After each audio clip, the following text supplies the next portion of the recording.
Clowny Quin, and I am wearing my Sailor Moon shirt because how about that season 2 finale of Hazbin? Very Sailor Moon, My Little Pony, Care Bear, everybody comes together to save the day ending.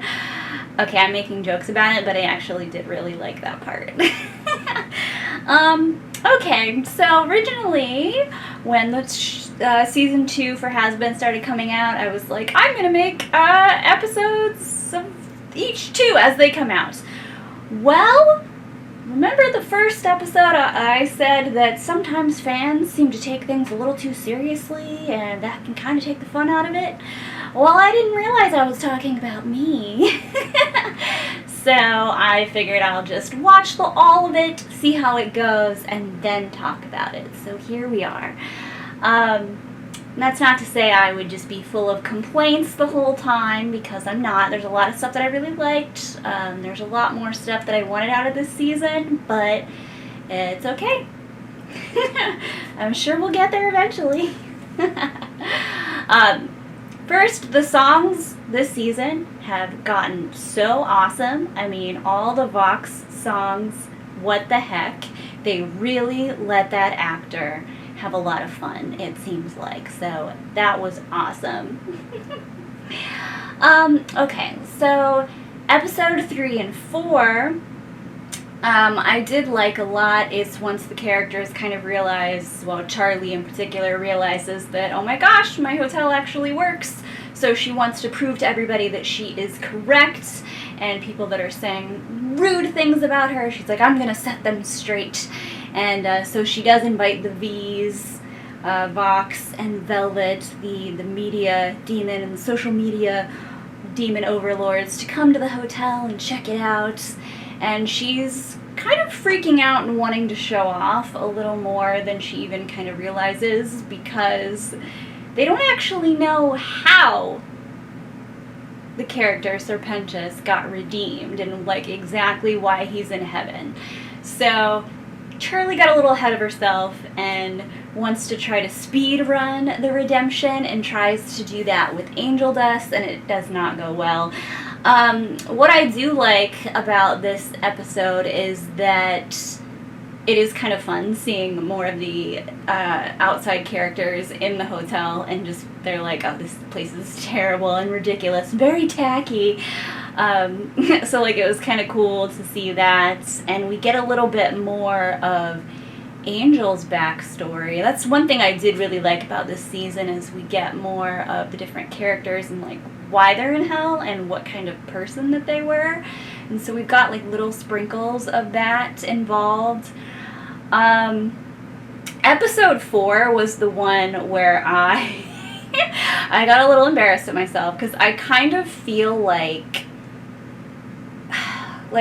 I'm not super big on trigger warnings, but they made a big deal about putting one in last season's episode 4 for, like, you know, content that is inappropriate or could be upsetting.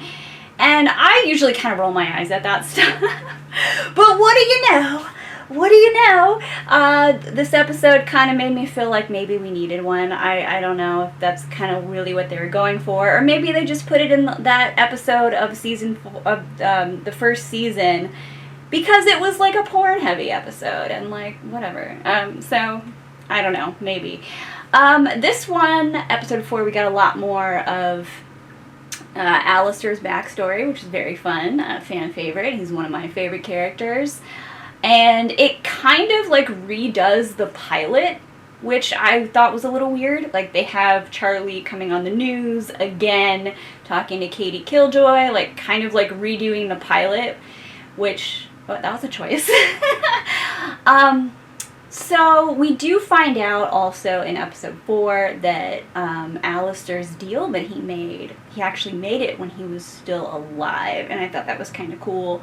So he's like, you know, into witchcraft or voodoo or whatever. I'm not saying that like rudely that way. Like, if you look up the information that exists about that character, is that he's was into that or something. And it was really fun to see him alive, like, in New Orleans in the 30s. Very fun. I wish we could just have, like, a whole spin-off of the characters in their human lives. I think that would be very fun. Because you just get little pieces of it. And you don't, like, I want to live there. I want to be more involved in these little backstories. But that's why what's so cool about fan creations is that you can get more of that and more historically accurate, for the record. But anyway, so that was pretty cool. You get more into, like, the Alistair Vox, you know, drama. And there's some things about that I just kind of think they went a little bit too far. So what ends up happening is that the fights in this season are also really great. They're very fun to watch. I usually find myself kind of getting bored in fight scenes, whether it's like Game of Thrones or, I don't know, my brain. I just get kind of bored because there's so much going on. But I found myself not getting bored in any of the fight scenes. They're just so creative. Like, you know, a lot of people like to trash on the show, and I mean, you know, it's not perfect. Like, I have complaints about it, but at least it's like they're trying to do something new, you know? Like, it's not just like, we're gonna resurrect this IP. We're gonna resurrect this IP. No, we're trying to do some weird new stuff, and that's what they're doing, so I like it. I think it's a nice effort. But anyway, okay, so the part that I really just kind of felt uncomfortable about, so Alistair makes a deal with Vox that he will be his prisoner if he lets two of the other characters, Husk and Nifty, who are actually owned by Alistair, their souls, which just makes things way more complicated and interesting. But he wants them to be able to go free and get go back to the hotel. And he tells Vox that he's not to lay his hands on Charlie Morningstar. And me, I was like, oh, okay. I pick up what you're putting down. So I think it kind of could have just stopped there at, like, okay, he's your prisoner. But it just kind of keeps going with Vox, like, showboating and being like, I won, yay, haha, guess. And he, like, has Alistair bound to this, like, chair. And, okay, the people that have, like, the cuckold guy in the chair watching everything fetish, this episode is for you. The rest of the season is clearly for you. I'm happy for you, I guess. Like, something. There's a lot of that. If you like bondage and people in chairs, then this is for you.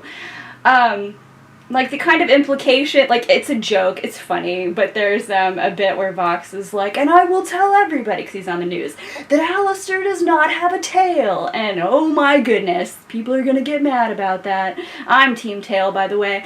But it's a funny joke, but I don't like the implications that how he would have found that out with your prisoner in a chair.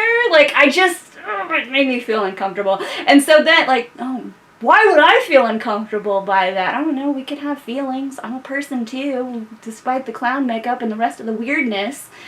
And then it takes it a step further, where clearly Vox and his, like, kind of boyfriend, business partner, Val, have, done the deed. And, like, they're in bed, and he's like, oh, that was so great, wasn't it? And Val's like, yeah, whatever, babe. And then he's like, how about you, Alistair? And he's, like, in his little chair all bounced up next to the bed with, like, clothes everywhere. And I just, like, I laughed when I first saw that part, but I was, like, it was uncomfortable. Like, I was just like, oh, that, I don't know. I think that was just a little too far, but I get it, whatever. Their characters in hell, don't take it so personal. But, it kind of bummed me out. Like, I also don't like it when a character gets, like, drugs blown in their face, and that also happens. Didn't like that. So, whatever. Sad for me. Also, for the people that ship Alistair and Vox, this must have just been your time, and I'm happy for you. But sad for me. So 5 and 6 episodes, gosh, I talked about that one a lot. Nobody goes and tries to save Alistair, which, like, kind of annoyed me. Like, they only bring it up. They're like, oh no, like, how could he get himself kidnapped? And I just assume that it's because, one, the characters don't really talk to each other because there's not enough time, because there's only 8 episodes every season, and I also think the writing really suffers from that. I think that it should be like 12 episodes or 15 episodes, but I'm not Amazon, so I can't make that decision. But they're just like, oh, he'll probably be fine, don't worry about it, which kind of annoyed me, because it's like, hello, he's one of the main reasons why you have this hotel and why it's working-ish. You should probably care more, but okay. That was a choice. Let's see, what else happened? Well, I actually wanted to talk more about episode 6, which, like the first season, episode 6 gives you the twist. Oh no, the twist about one of the characters. Last season, it was that Charlie's girlfriend, Vaggie, is actually an exorcist angel who is now in hell. And this season, the twist is that Angel Dust has been hypnotized by Vox, and they have gotten all the information. So Vox knows everything. That's why he can mess with Charlie and say these terrible things. And, yeah, so it's kind of like once you see the pattern, like, oh, episode 4 is the kind of uncomfortable episode. Episode 6 is where we're gonna get a twist. And unfortunately, I had actually knew that twist already, because the voice actor for Angel had, like, just blabbed, like, the whole Angel's arc in, like, an interview, which was weird before the season came out.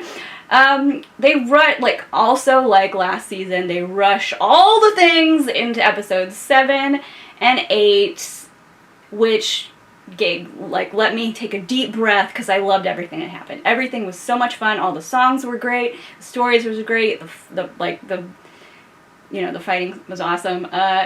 Everybody, it all works out. Everybody's okay. Something else another complaint that I started to have, because I just didn't want this whole thing to be about complaining. But, they kind of fix it. But, I started to kind of feel like it was a little confusing, because the writing, it kind of seemed like they were just kind of pushing Charlie aside, like, for all the guys, which I get it. All the guys are super fun. Favorite characters, like, really strong, like, guy characters are fun. But then it kind of just starts to make the guy characters seem really stupid. So it's like, I don't really know what you're doing. Like, we built all this up, like, with Lucifer and Alistair, and then everybody's just seems to be kind of stupid and making dumb decisions, and which, like, the Lucifer thing I can kind of excuse, because he, they're doing the whole he's depressed, and, like, he's clearly just not doing well, so you can kind of excuse the stupidness, I guess, maybe, I don't know. See, I think I'm reading way too much into it, which that's what I do. That's just what I do. Take little cartoons and make them really serious. And oh my god, I was talking about me in the first video about this. The people that take too seriously. It's me. I'm a clown. It's fine. So, like, Alistair gets out of both of his deals, of course, in episode 8, which is very fun. And there's a really big battle where, like, Vox is trying to attack Heaven, but he ends up kind of, like, losing his marbles and just starts attacking Hell, and you're like, oh my god, what's happening? And then the characters from Heaven, which I love that we got to see much more of Emily this season, the angel. And, because she's adorable, and she's basically just Charlie as an angel, but I love her, so, they're coming down to try to stop, because they don't actually want to fight, but Vox is going crazy, and he doesn't even care anymore. It just becomes about him and Alistair. Like, he's just like, I want to destroy him, there's this moment where, like, the other characters are like, this weapon that you've made, you can't fire it. It's going to explode. It's going to ruin all of us. And he's like, I don't care, as long as I wipe the smile off of his face. And he's got, like, a tear down his cheek. And I was just like, damn it, y'all are making me give a crap about this flat-headed asshole. No, stop it. I was really glad that Vox does not die. Val actually, like, Valentino is just like, you're not going to get us all killed for this stupid deer. And he, like, takes his TV head off of his body, so he just kind of has him, and he's like, we're gonna leave now! So I'm glad that there's still gonna be more of Vox, which is great. I know, you're like, this isn't really a very good thought out beginning, middle, and end. Like, that's not what I'm here for. Other people can do that. There are so many characters in this show that I really like, and again, because there's not that many, and they're only like barely 30 minutes, with the exception of the finale being 38 minutes. That was fun. Like, I mean, Amazon, please just give them more time. I really feel like these characters deserve more. Like, my clown voice is gone because I feel serious. I feel like they deserve more. I really do. They deserve more time to be played with and to be explored. But hey, that's what fan fiction and fan art is for, and that is really fun.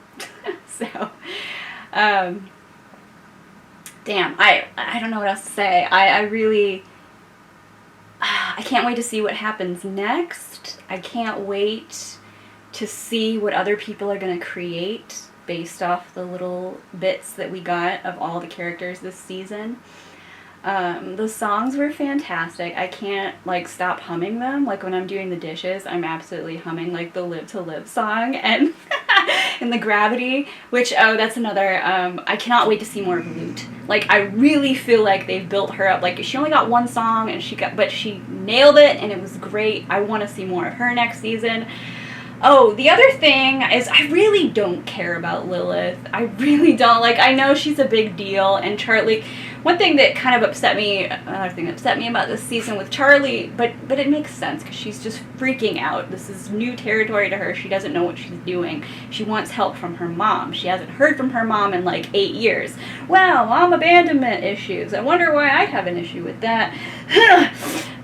But so, like, I don't like that she's just, like, calling her all the time and just nobody answers, nothing. But then at the very end, of course, when everything's all wrapped up, everything's going well, people are coming back to the hotel because they realize they can actually get redeemed.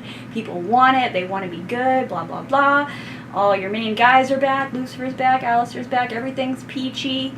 And then her mom calls her back, and she's like, Mom?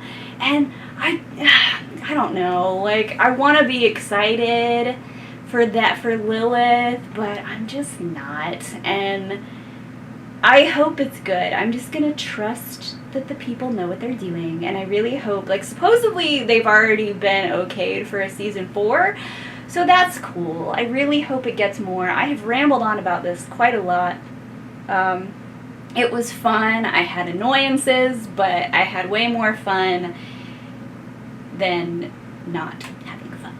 So, I have this little thing I want to show that my friend got me from a convention. So, yay, that's fun. It's just my room. And of course, oh my god, I have to show you this.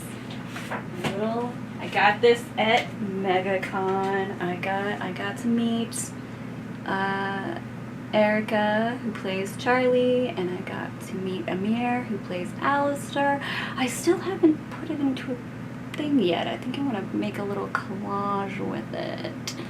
But they're so cute together as friends and business partners.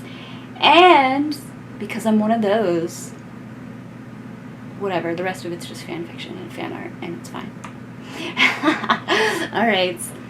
Did you see Hazbin Hotel? Have you actually watched all of this and not watched it at all because you just want to hear me talk and talk and talk? Thank you. Also, you might be a little weird. Alright, I'll see you next time. Bye!